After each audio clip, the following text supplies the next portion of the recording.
കേന്ദ്ര സർക്കാർ ജീവനക്കാർക്ക് ഇനി RSSൽ പ്രവർത്തിക്കാൻ 1966-ലും 70-ലും 80-ലുമായിട്ടാണ് ഈ വിലക്ക് വന്നത്.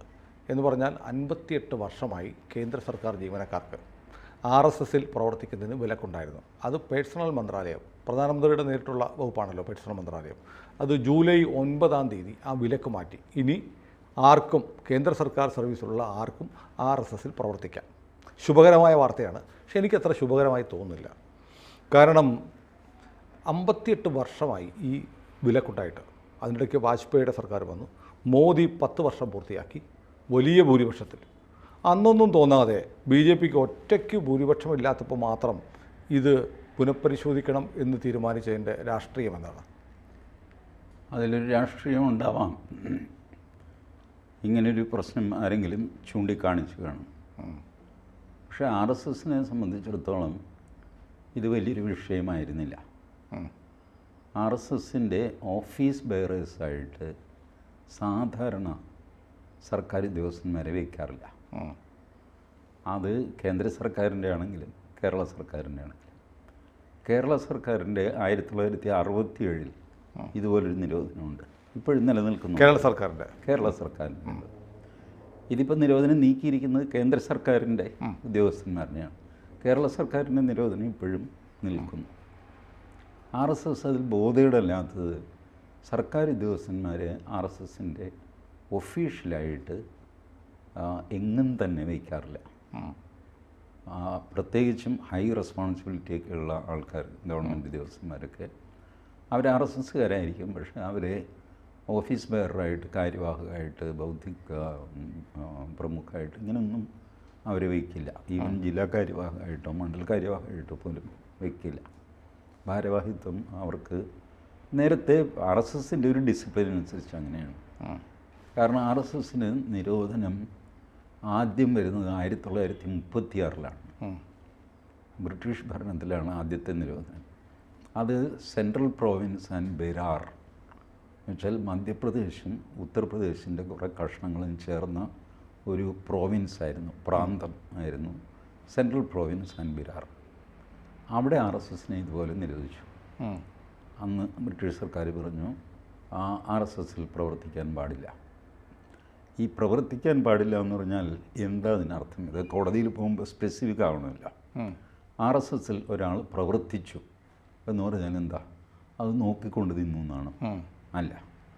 അതിനകത്ത് ശാഖയിൽ പോയി, അതൊരു പ്രവർത്തനമാണ്. RSSൻ്റെ പ്രവർത്തനമല്ല, അതൊരു സ്വാർത്ഥ. അയാളുടെ ഹെൽത്ത് ഇതൊക്കെ നന്നാകണം, ഡിസിപ്ലിൻ വേണമെന്നൊക്കെ പറഞ്ഞിട്ട് അയാളുടെ മകനും ഒക്കെ പോയി തുടങ്ങി. ഇതൊക്കെ എങ്ങനെ വ്യാഖ്യാനിച്ച് ഒപ്പിക്കും? ഇപ്പം നിരവധി കേസും പണ്ടാരമൊക്കെ ആയിട്ട് അതങ്ങനെ പോയി. പിന്നീട് ആ നിരോധനം നീക്കുകയൊന്നും ചെയ്തില്ല, അതങ്ങനെ കടന്നു, അങ്ങനെ പോയി, ആരും മൈൻഡ് ചെയ്തില്ല.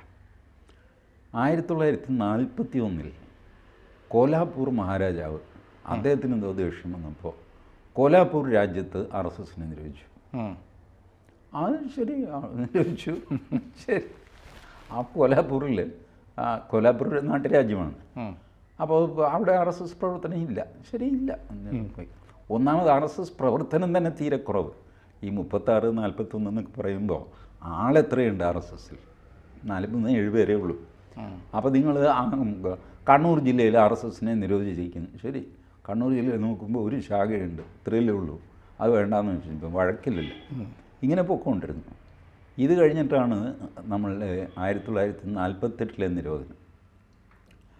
അത് ഗാന്ധിവധത്തിൻ്റെ പേരിലാണെന്ന് പലരും ധരിക്കുന്നു. അല്ല, ഗാന്ധിവധത്തിൻ്റെ പേരിലല്ല RSSനെ നിരോധിച്ചത്. പിന്നെന്താ? അത് RSSകാരുടെയും കൂടെ അറിവിലേക്ക് ഞാൻ പറയുകയാണ്. RSS രഹസ്യമായിട്ട് പ്രവർത്തിക്കുന്നു, സമൂഹത്തിൽ കാലുഷ്യമുണ്ടാക്കുന്നു. ഈ 2 കാരണങ്ങൾ കാണിച്ചാണ് RSSനെ നിരോധിക്കുന്നത്.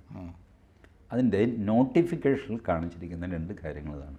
മഹാത്മാഗാന്ധിയുടെ പേരേ അതിലില്ല, കൊലപാതകമില്ലൊരു ചുക്കുമില്ല. രഹസ്യപ്രവർത്തനം നടത്തുന്നു, സമൂഹത്തിൽ കാലുഷ്യം. എല്ലാവരും ധരിച്ചിരിക്കുന്ന മറ്റേതാണ് ഗാന്ധിയുടെ. എനിക്ക് എന്ത് ചെയ്യാൻ പറ്റും? ഞാൻ ആ ഒറിജിനൽ നോട്ടിഫിക്കേഷൻ ആർക്കൈവ്സിൽ നിന്നെടുത്തിട്ട്, ആർക്കൈവ്സിൽ നിന്നല്ല, RSSൻ്റെ ഝണ്ടേവാലൻ കാര്യാലയമുണ്ട്, കേശവ് കുഞ്ച്, ഡൽഹിയിലെ കാര്യം. അവിടെ ഈ നിരോധനത്തിൻ്റെ ഒരു കോപ്പി ഇരിപ്പുണ്ട്. ഞാൻ അന്വേഷിച്ചു പോയി, അവിടെ പൊടി പിടിച്ചിങ്ങനെ കുറേ കള്ളാസുകളിരിക്കുന്നു. ഇതും നോക്കിയെടുത്തു ചേട്ടാ.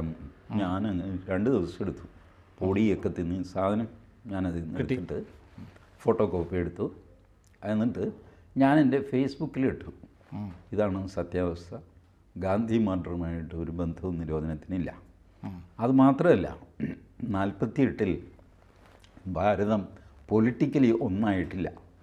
എല്ലാ സംസ്ഥാനങ്ങളും ഒന്നും ചേർന്ന് ഇപ്പോൾ നമ്മൾ കാണുന്ന ഇന്ത്യ, ഭാരത് എന്ന് പറയുന്ന ആ പൊളിറ്റിക്കൽ സത്വമായിട്ടില്ല.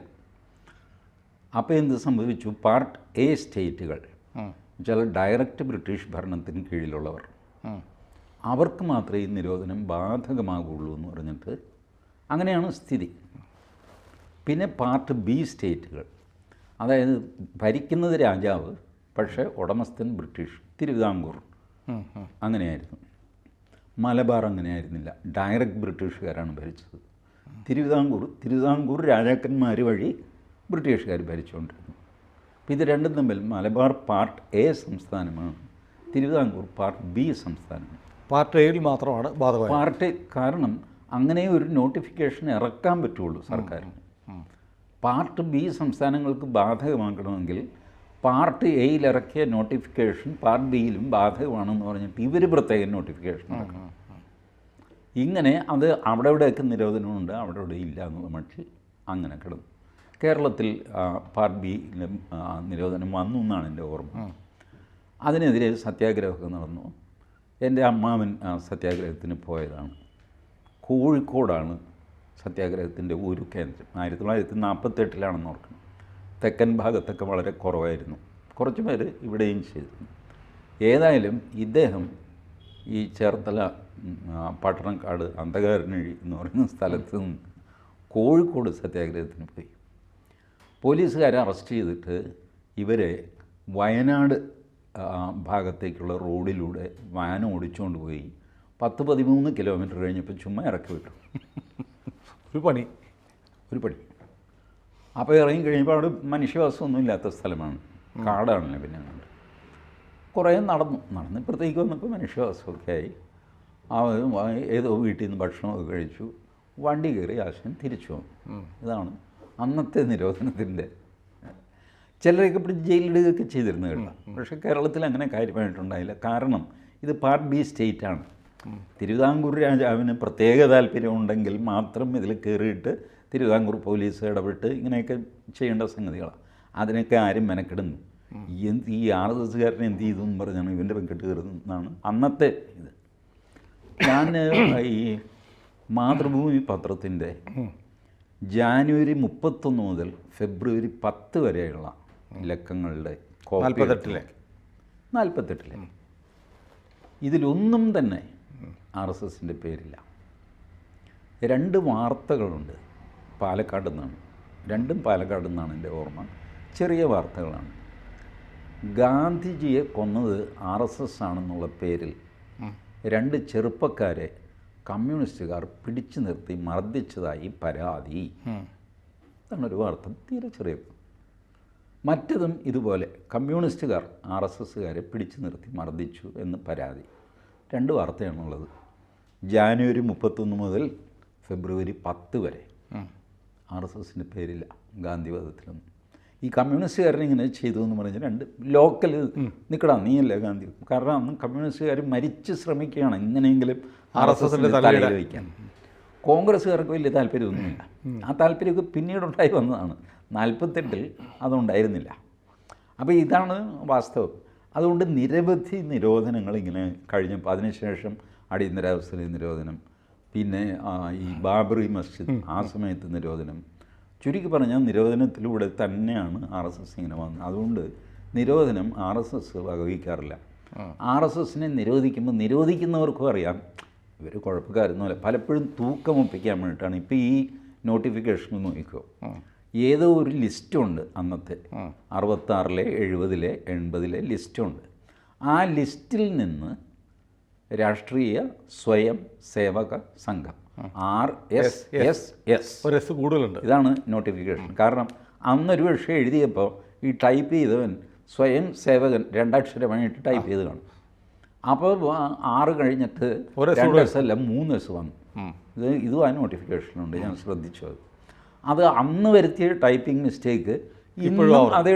കാരണം ഇത് എടുത്തു മാറ്റുമ്പോൾ ആ സാധനമാണല്ലോ എടുത്തു മാറ്റുന്നത്.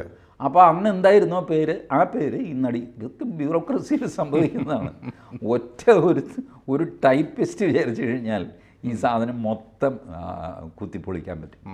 അങ്ങനെ സംഭവിക്കാറുണ്ട്. പലപ്പോഴും നമ്മൾ ജഡ്ജ്മെൻറ്റ് താമസിക്കുന്നൊക്കെ പറഞ്ഞ് കോടതിയെ ചീത്ത പറയില്ല.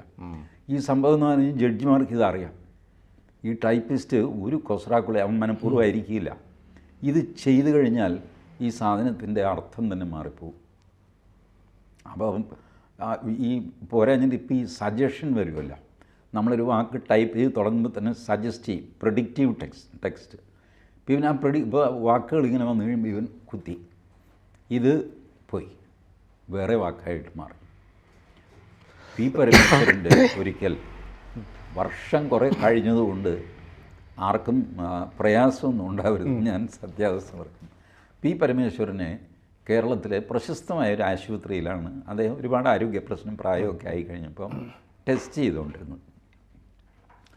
ഒരിക്കൽ പുള്ളിയുടെ ടെസ്റ്റ് കഴിഞ്ഞ് പുള്ളി പോയി, കന്യാകുമാരിക്ക് പോയി. ടെസ്റ്റ് റിപ്പോർട്ട് 2 ദിവസം കഴിഞ്ഞപ്പോൾ അവർ കുറിയറിൽ അയച്ചു തിരുവനന്തപുരത്തുകാർ കന്യാകുമാരിക്ക് പോകുന്ന വഴി ടെസ്റ്റ് റിപ്പോർട്ട് കൊണ്ടുപോയി പരമേശ്വരിയെ കാണിച്ചു. പരമേശ്വരി നോക്കിക്കഴിഞ്ഞപ്പോൾ patient history, non smoker, KNOWN, അറിയപ്പെടുന്ന പുകവലിക്കാരൻ, നോൺ ആൽക്കഹോളിക്, അത് അറിയപ്പെടുന്നതാണ്, KNOWN. പി. ഹിസ്റ്ററിയാണ്. അറിയപ്പെടുന്ന പുകവലിക്കാരൻ, അറിയപ്പെടുന്ന കുടിയൻ, ഡ്രങ്കാർഡ്, ആൽക്കഹോളിക്. പിന്നെ ബാക്കി സാധനം. പരമേശ്വർ ഈ ആശുപത്രിയിൽ വിളിച്ചു ചോദിച്ചു, ഇത് ടൈപ്പ് ചെയ്ത് തരാം. അപ്പോൾ റിസപ്ഷനിൽ വിളിച്ചപ്പോൾ അവർ പറഞ്ഞു ഡോക്ടറെ കണക്ട് ചെയ്യാം. ഡോക്ടറെ കണക്ട് ചെയ്യണ്ട, എനിക്കിത് ടൈപ്പ് ചെയ്ത് തരാണെന്ന് അറിഞ്ഞാൽ. അയ്യോ പരമേശ്വരി, അത് ബുദ്ധിമുട്ടാണ്. ഏതായാലും ഞങ്ങൾ ഡോക്ടറെ കണക്ട് ചെയ്യാം. ഡോക്ടറെ കണക്ട് ചെയ്തു. പരമേശ്വരി ഇത് വായിച്ച് കേൾപ്പിച്ചു. അങ്ങനെ ആകും വല്ലാതെയായി. ഒടുവിൽ ഈ പ്രൊഡിക്റ്റീവ് ടെസ്റ്റിൻ്റെ കളിയാണ്. NON എന്നുള്ളത് KNOWN ക്ലിക്ക് ചെയ്തു. അത് ഈ റിപ്പോർട്ട് അങ്ങ് പോയി ഡോക്ടർ നോക്കുന്നു. ഡോക്ടർ നോക്കുമ്പോൾ എന്താ, ഈ വാല്യൂസ് അത് കറക്റ്റാണെന്നാണ് നോക്കുന്നത്. അത് നോക്കിയിട്ട് താഴെ ലാബ് അസിസ്റ്റൻ്റ് ഒപ്പിടുന്നു, പിന്നെ ലാബ് ഇൻചാർജ് ഒപ്പിടുന്നു, പിന്നെ വേറെ ആരും ഒപ്പിടുന്നു. ഇങ്ങനെയൊക്കെയാണ് പ്രൊസീജിയർ. ആരും ഈ ഹിസ്റ്ററി രണ്ടാമത് വായിച്ചു നോക്കുന്നത്. ഇദ്ദേഹം ഇത് വായിച്ചു നോക്കിയപ്പോഴാണ് ഞെട്ടിപ്പോയത്.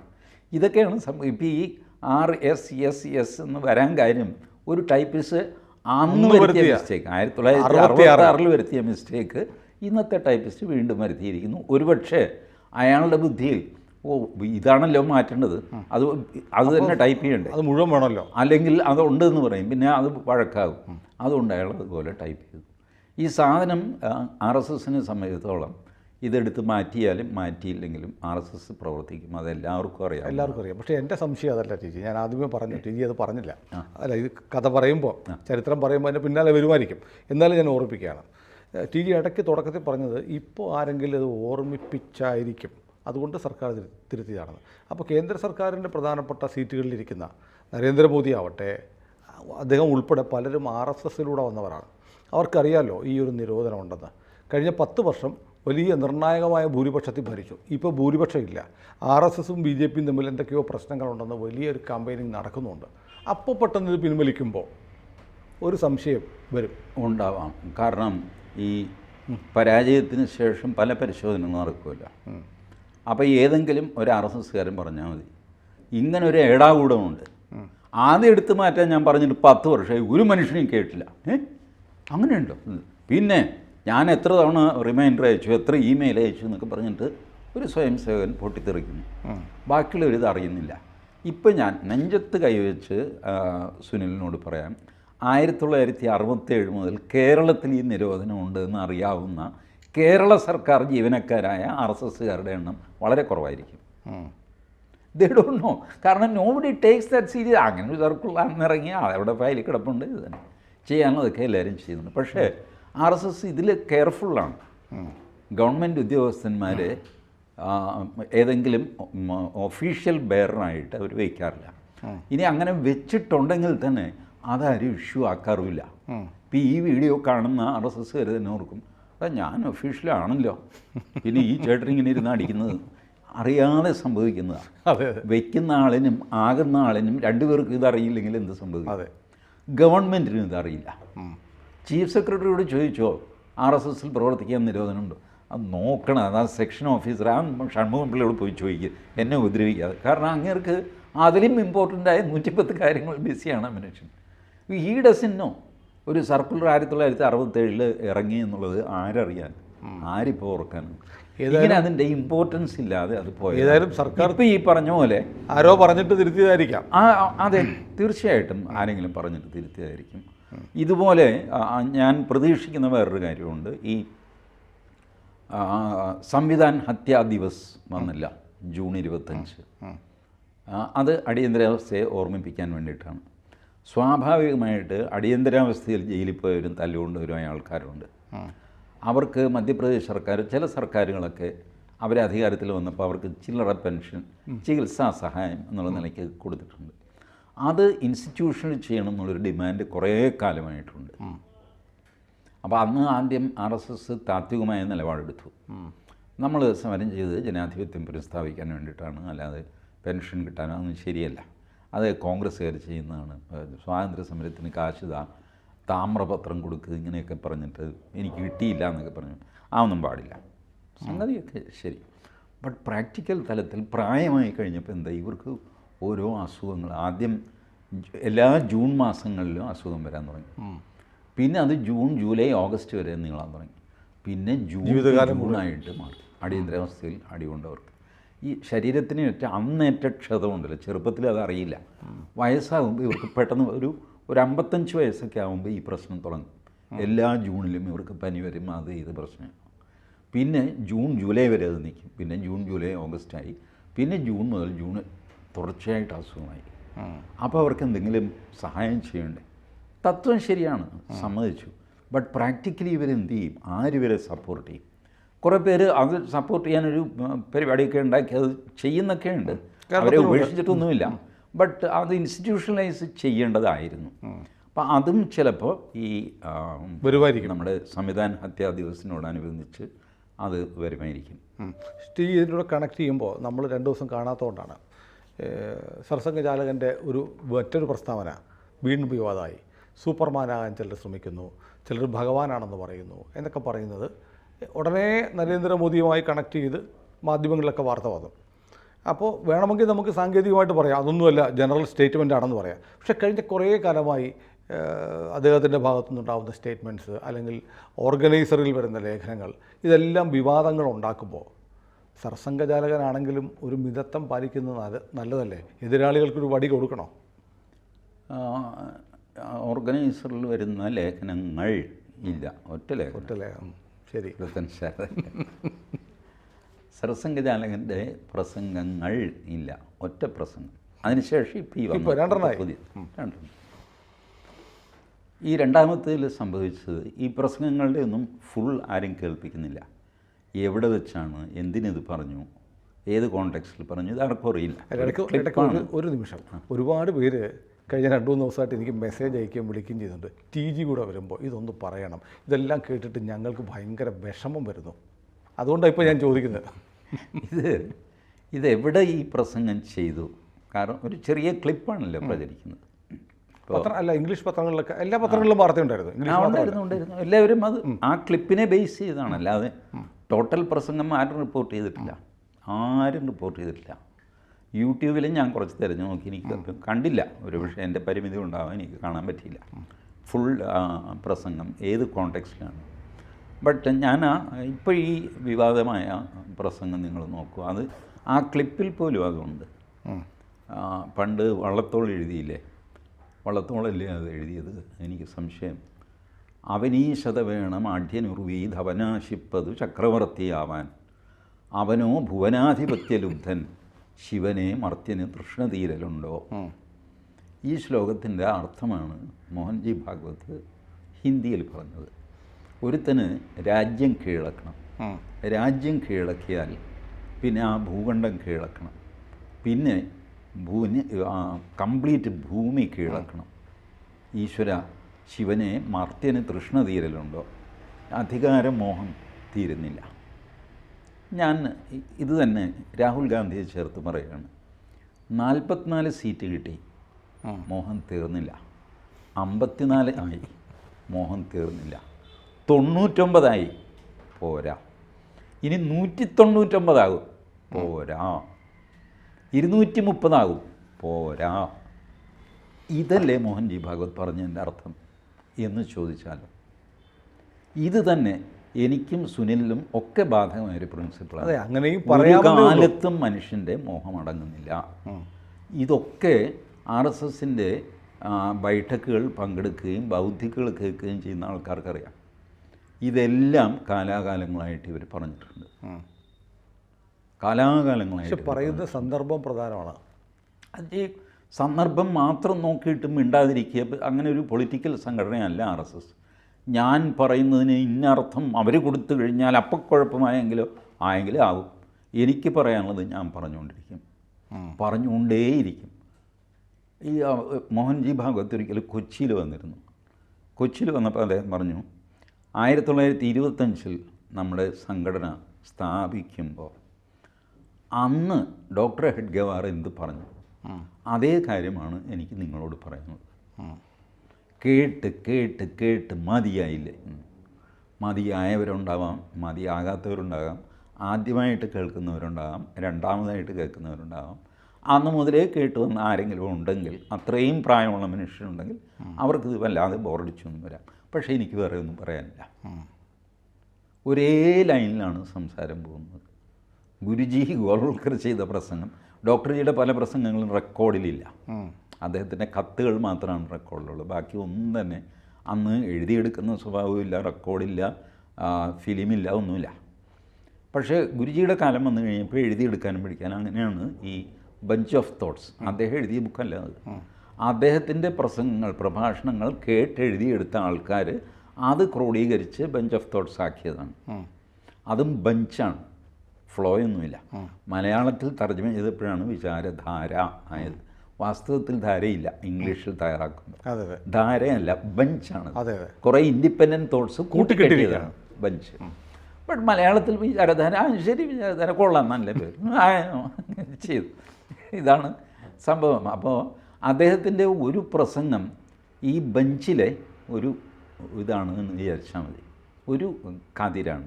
കതിര് കൂട്ടിക്കെട്ടിയാണല്ലോ നമ്മൾ കറ്റയാക്കുന്നത്. അപ്പം കറ്റയിലെ ഒരു കതിര് ഒരു പ്രസംഗം, അടുത്ത കതിര് അടുത്ത പ്രസംഗം. ഇതിനെ എല്ലാം കൂടെ കൂട്ടിച്ചേർക്കുന്ന RSS എന്ന കെട്ട് അടിയിലുണ്ട്. അതുകൊണ്ട് ഇതെല്ലാം നിൽക്കുന്നു. ആ കെട്ട് കഴിഞ്ഞ് കഴിഞ്ഞാൽ ഇത് ഇൻഡിപെൻഡൻറ്റ് തോട്ടായിട്ട് അങ്ങ് പോകും. ഒരു സാധാരണ മനുഷ്യൻ പ്രസംഗിക്കുന്ന പ്രസംഗമായിട്ട് പോകും. ഈ കെട്ടുള്ളത് കൊണ്ടും അതിൻ്റെ തലപ്പത്ത് അദ്ദേഹം ഉള്ളത് കൊണ്ടും അതിന് ഈ വ്യാഖ്യാനവും സംഗതിയൊക്കെ വരുന്നു. ഇപ്പോൾ അദ്ദേഹം എന്ത് പറഞ്ഞു കഴിഞ്ഞാൽ എന്തിനും നമുക്കൊരു വ്യാഖ്യാനം കൊടുക്കാമല്ലോ. പ്രത്യേകിച്ച് ഈ രാഷ്ട്രീയത്തിൽ വലിയ ആവേശം ഉള്ള ആളുകൾക്ക്, പത്രക്കാർക്കൊക്കെ അവർക്കെപ്പോഴും ഇങ്ങനെ ഒരു നോട്ടം ഉണ്ടാകും. ഈ 17-18 വയസ്സുള്ള ചെറുപ്പക്കാരുണ്ടല്ല, ഒരു പെണ്ണ് അയാളെ നോക്കിക്കഴിഞ്ഞാൽ 110 അർത്ഥം കൊടുക്കും ഇല്ലേ? കൂട്ടുകാരും ഇവനും ചേർന്ന്, എടാ നിന്നെ തന്നെയാണ് നോക്കിയത്, ഉള്ളിൽ എന്നെയാണ് നോക്കിയതെങ്കിലും വിട്ടിട്ടുണ്ട്. പക്ഷേ ആ നോട്ടം നീ എന്തൊരു തല്ലിപ്പൊളി എന്നുള്ള അർത്ഥമായിരുന്നു. മറ്റവൻ പറയും അങ്ങനെയൊന്നുമല്ല, വലിയ സ്നേഹത്തോടെയാണ് നോക്കിയത്. 110 അർത്ഥങ്ങൾ ഇതിന് കൊടുക്കുക. ആ പ്രായം, ആ സാഹചര്യം, അതൊക്കെ അങ്ങനെയാണ്. ഒറ്റ നോട്ടം, ഒരേ ഒരു പെണ്ണിൻ്റെ ഒരേ ഒരു നോട്ടത്തിനാണ് ഈ വ്യാഖ്യാനം വരുന്നത്. രാഷ്ട്രീയത്തിൽ ഇതുപോലെയാണ്. ഒരു രാഷ്ട്രീയ നേതാവ് അയാൾ പറയുന്ന ഒരു വാക്കിന് 110 വ്യാഖ്യാനങ്ങൾ. ഒറ്റ നോട്ടമല്ല, പല നോട്ടം ഉണ്ടാവാം. കാരണം ഇതിന് പിന്നാലെ ഈ പെണ്ണിൻ്റെ പിന്നാലെ നടക്കില്ലേ, RSSൻ്റെ പിന്നാലെ ദർശനശാലകൻ പറയുന്നു, എന്ത് പറയുന്നു, പറഞ്ഞത് പറയാത്തത്, ഇതിനെല്ലാം വ്യാഖ്യാനങ്ങളുണ്ടാവും. ഏതായാലും എനിക്ക് സന്തോഷമുണ്ട്. കുറേ വൈകിയാണെങ്കിലും തിരുത്തലുകൾ നല്ലതാണ്. Yes, in principle that is true. But practically ഇതിനൊന്നും ഒരു ഇഫക്റ്റും ഉണ്ടായിട്ടില്ല. ഒരു ഇഫക്റ്റ്. ഞാൻ ഈ 48-ലെ നിരോധനമുണ്ടല്ലോ, ആ സമയത്ത് RSSുമായിട്ട് എന്തെങ്കിലും ബന്ധമുള്ള സകല സർക്കാർ ഉദ്യോഗസ്ഥന്മാരെയും പിരിച്ചുവിട്ടിരുന്നു. അവരുടെ കേസുകളുടെ വലിയ കെട്ട് വോളിയംസായിട്ട് നാഷണൽ ആർക്കൈവ്സിൽ ഇരിപ്പുണ്ട്. ഒരു അലമാരയിൽ നിരത്തി പിടിച്ച് രണ്ടോ മൂന്നോ തട്ടുകളിലായിട്ട് ഞാൻ നോക്കിക്കഴിഞ്ഞപ്പോൾ ഈ കേസുകളാണ്. ഒരുപാട് പേരുടെ അവരെ സർവീസിൽ നിന്ന് പിടിച്ചു കേസ് കൊടുത്തു. നിങ്ങളൊരു സംഘടനയെ നിരോധിച്ച് കഴിഞ്ഞിട്ട് ആ സംഘടന ഉണ്ടാക്കിയ അയാൾ പ്രവർത്തിക്കുകയാണെങ്കിൽ അയാളെ പിരിച്ചുവിടുകയോ പിടിക്കുകയോ ചെയ്യാം. അതിന് മുമ്പ് പ്രവർത്തിച്ചു എന്ന് പറഞ്ഞിട്ട് അയാളെ പിരിച്ചുവിടുന്നത് എങ്ങനെ? ബട്ട് അങ്ങനെ ചെയ്തു 48. ഇവൻ വി സഫേർഡ് ദാറ്റ്. എന്ത് ചെയ്യാൻ പറ്റും? നെഹ്റുവിൻ്റെ ഗവൺമെൻറ്റാണ്, പിൽക്കാലത്ത് ഇന്ദിരയുടെ ഗവൺമെൻറ്റാണ്. When government goes hostile you are definitely അതിൻ്റെ കേട് നമുക്ക് വെച്ചാൽ ഗവൺമെൻറ്റിൻ്റെ കയ്യിൽ അധികാരമുണ്ട്, പോലീസുണ്ട്, ജയിലുണ്ട്, എല്ലാം ഉണ്ട്. അപ്പോൾ അവർ ദ്രോഹിച്ചാൽ സഹിക്കുകയല്ല, അത് എന്ത് ചെയ്യും? ഏതായാലും 9-ാം തീയതിയാണ് ഈ നിരോധനം പിൻവലിച്ചത്. അത് ലോകം അറിഞ്ഞത് 21, 22 തീയതികളിലൊക്കെ ആയിട്ടാണ്. അത്രയൊക്കെ ഉള്ളൂ. അങ്ങനെ ഇത് ആരൊക്കെയോ അന്വേഷിച്ച് പോയിട്ട് ഇന്നിപ്പോൾ പറഞ്ഞ പോലെ ഈ RSSൽ ഇതിനു വേണ്ടി ബഹളം വെച്ച സ്വയം സേവകനുണ്ടല്ലോ, അയാൾ വിചാരിച്ചു കാണും മേഡം ഇത് പിൻവലിച്ചിട്ട് ആരും അറിഞ്ഞില്ലേ എന്ന് പറഞ്ഞിട്ട് എല്ലാ പത്രം ആഫീസിലും കൊണ്ടുപോയിട്ട് ചേട്ടാ ഇത് കണ്ടോ എന്ന് പറഞ്ഞിട്ട് കൊടുത്തതുമാണ്. It's an excitement. കാരണം അയാളുടെ ഒരു വാശിയായിരുന്നു ഈ സാധനം എടുത്ത് കളയിക്കുക എന്നുള്ളത്. അത് സാധിച്ചു. അതിൻ്റെ സന്തോഷത്തിൽ അയാൾ വിതരണം ചെയ്തെന്ന് വരാം, സോഷ്യൽ മീഡിയയിൽ ഇട്ടു എന്ന് വരാം. Nothing wrong in that. അതെ, നല്ലതാണ്. RSS ഇതിൽ അൺഅഫക്റ്റഡ് ആണ്. ഇതിൽ ഈ സാധനങ്ങളൊക്കെ ഉള്ളപ്പോൾ പോലും ഞാൻ കെൽട്രോണിലാണല്ലോ ജോലി ചെയ്തത്. ഞാൻ RSSൽ പ്രവർത്തിച്ചിട്ടുണ്ട്. RSS എന്നുള്ള പേരിൽ RSSൻ്റെ ഒരുപാട് സംഘപരിവാർ സംഘടനകളുണ്ടല്ലോ. അതിൽ ഭാരതീയ വിചാര കേന്ദ്രത്തിൽ ഏകദേശം 25-28 വർഷം ഞാൻ ഓഫീസ് ബെയറായിരുന്നു. പിന്നീട് എനിക്ക് യാത്ര ചെയ്യാനും മറ്റു രീതിയിൽ എൻ്റെ ജോലിയുടെ ഇത് വന്നു. ഞാൻ എറണാകുളത്തേക്ക് മാറി. അങ്ങനെയൊക്കെ ആയി കഴിഞ്ഞപ്പോൾ ഞാൻ ഇത് ഭാരവാഹിത്വം ഒഴിഞ്ഞു. But I was well connected ഇപ്പോഴും അതെ. അപ്പോൾ അന്ന് എനിക്ക് കെൽട്രോണിലാണ് ജോലി. കെൽട്രോൺ ഒരു സർക്കാർ സ്ഥാപനമല്ലെങ്കിലും സർക്കാർ സ്പോൺസേർഡാണല്ലോ, സർക്കാർ കമ്പനിയാണ്, കോർപ്പറേഷനാണ്. അല്പം സ്വയംഭരണാവകാശമുള്ള എന്നാൽ മന്ത്രിമാരെ കയറി മതിക്കുന്ന ഇങ്ങനത്തെ സാധനമാണല്ലേ നമ്മുടെ കോർപ്പറേഷൻ എന്നൊക്കെ പറയുന്ന. കോർപ്പറേഷൻ എന്നുള്ള വാക്ക് തന്നെ അതാണ്. സർക്കാരിന് കയറി കളിക്കാൻ നല്ല സ്വാതന്ത്ര്യമുണ്ട് എന്ന് ചോദിച്ചാൽ ഞങ്ങളല്ല, അത് അവർ തീരുമാനിക്കുന്നില്ല എന്നൊക്കെ പറയുകയും ചെയ്യാം. ഇതാണ് സാധനം. But no action was taken against me. നരസിംഹറാവിൻ്റെ കാലത്ത് RSS നിരോധിച്ചപ്പോൾ നിരോധനത്തിനെതിരെ പ്രസംഗിക്കാനായിട്ട് ഞങ്ങളൊരു വേദി ഉണ്ടാക്കിയിട്ട് പ്രസംഗിച്ചുകൊണ്ടിരുന്നു. അന്ന് എന്നോട് സ്നേഹമുള്ളൊരു ജനറൽ മാനേജർ എന്നോട് പറഞ്ഞു, ഇതിൻ്റെ കോൺസിക്വൻസ് മനസ്സിലാക്കിയാണോ ഇതിന് പോകുന്നത്? ആണെങ്കിൽ എനിക്ക് വിരോധമില്ല. ഞാൻ പറഞ്ഞു ആണ് സാർ, ഇനിയിപ്പോൾ വരുന്നത് വരട്ടെ എന്നൊക്കെ പറഞ്ഞിട്ട് അങ്ങനെ ഒന്നും സംഭവിച്ചൊന്നുമില്ല. വേണമെങ്കിൽ സംഭവിക്കാമായിരുന്നു, ബട്ട് ഒന്നും സംഭവിച്ചില്ല. ലക്കിലി അടിയന്തരാവസ്ഥയിൽ അതുപോലെ തന്നെ വേണമെങ്കിൽ എന്നെ പിടിച്ചുകൊണ്ട് പോകാമായിരുന്നു, പക്ഷേ എന്നെ പിടിച്ചില്ല. എന്നെ രക്ഷിച്ച ഒരു കോൺഗ്രസ്സുകാരൻ, അദ്ദേഹം മരിച്ചുപോയി. എപ്പോൾ എന്നെ കാണുമ്പോഴും പറയുമായിരുന്നു, ഞാനാണ് ലിസ്റ്റിൽ നിന്ന് പേര് വെട്ടിച്ചത് കേട്ടോ, നേരാവാം നുണയാവാം എന്ത് വാങ്ങിക്കും. We were friendly. അങ്ങനെ എൻ്റെ സീനിയറായിരുന്നു കോളേജിൽ പ്രീ ഡിഗ്രിക്ക് പഠിക്കും. നല്ല സ്നേഹമുള്ള മനുഷ്യൻ, കോൺഗ്രസ്സുകാരനാണ്. എന്നോട് പറയും നിങ്ങളുടെ പേരുണ്ടായിരുന്നു, ഞാൻ വെട്ടിച്ചതാ, അല്ലെങ്കിൽ കുഴപ്പത്തിലായനെ. ഓ ശരി നന്ദി എന്നൊക്കെ ഞാൻ പറയും. ചായ കുടിച്ച് ഞങ്ങൾ തിരിച്ചു. ലക്കാണ് കേട്ടോ, ഷിയർ ലക്ക്. അതോ ഇദ്ദേഹം പേര് വെട്ടി കളഞ്ഞതാണോന്നും എനിക്കറിയില്ല. ആണെങ്കിൽ ഞാനതിന് അങ്ങനെ പറയുമ്പോഴെല്ലാം ഞാൻ താങ്ക്സ് പറഞ്ഞിട്ടുമുണ്ട്. കാരണം എനിക്കറിയില്ല സത്യത്തിൽ എന്താണെന്ന്, വൈ ഐ വാസ് പെയ്ഡ് എന്നുള്ളത് എനിക്കറിയില്ല. വേണമെങ്കിൽ പിടിച്ചുകൊണ്ട് പോകും. അപ്പോൾ RSSനെ സമയത്തോളം ഇതുപോലത്തെ നിരവധി അനുഭവങ്ങളിലൂടെ കടന്നതുകൊണ്ട് ഈ സർക്കുലർ അതൊന്നും വലിയ കാര്യമൊന്നുമല്ല. ഈ പറഞ്ഞ പ്രസംഗവും വലിയ കാര്യം. മോഹൻജി ഭാഗവത് ഇനിയും പ്രസംഗിക്കും. നിങ്ങൾക്ക് വ്യാഖ്യാനിക്കാനുള്ള പഴുതുണ്ടാവും.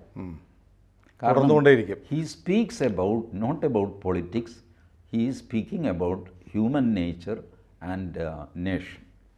വ്യക്തി നിർമ്മാണം എന്ന് പറഞ്ഞൊരു അടിസ്ഥാന ഘടകമുണ്ടല്ലോ RSSൻ്റെ. അടിസ്ഥാന ലക്ഷ്യം നല്ല വ്യക്തികളെ, ക്യാരക്ടറുള്ളവരെ സൃഷ്ടിക്കുക. അവരേത് രാഷ്ട്രീയത്തിൽ വേണമെങ്കിലും പൊക്കോട്ടെ. അവർക്ക് രാഷ്ട്രസ്നേഹം ഉണ്ടാകും, രാഷ്ട്രത്തോട് കമ്മിറ്റ്മെൻ്റ് ഉണ്ടാകും. പേഴ്സണൽ ക്യാരക്ടറിൽ അവർ വിട്ടുവീഴ്ചയും ചെയ്യില്ല, ആരെയും പറ്റിക്കില്ല, ദ്രോഹിക്കില്ല, അങ്ങനെയൊന്നും ചെയ്യില്ല. ഇങ്ങനത്തെ മനുഷ്യരെ സൃഷ്ടിക്കുക. അപ്പോൾ അങ്ങനെ വരുന്നവർക്ക് വരുന്ന കുഴപ്പങ്ങളാണ് ഈ പറഞ്ഞ അവനീശത വേണം, അഢ്യനുർവീതവനാക്ഷിപ്പത് ചക്രവർത്തിയാവാൻ, അവനോ ഭുവനാധിപത്യലുദ്ധൻ, ഇങ്ങനെയൊക്കെയുള്ള സ്വഭാവങ്ങൾ ഈ വ്യക്തി നിർമ്മാണത്തിൻ്റെ കാലത്ത് ഇല്ലാതെയാക്കണം. ഇത് പറയുമ്പോൾ ഉടനെ അത് മോദിയാണ്, ഗഡ്കരിയാണെന്നും പറയാം, രാഹുൽ ഗാന്ധിയാണെന്നും പറയാം. അതാരും പറയില്ലെന്നേ ഉള്ളൂ. ഏതായാലും സന്തോഷം. റൈറ്റ്. കൂടുതൽ വാർത്തകളും വിശേഷങ്ങളും നിങ്ങളിലേക്ക് എത്താൻ ABC മലയാളം സബ്സ്ക്രൈബ് ചെയ്യുക, ബെൽ ബട്ടണും അമർത്തുക.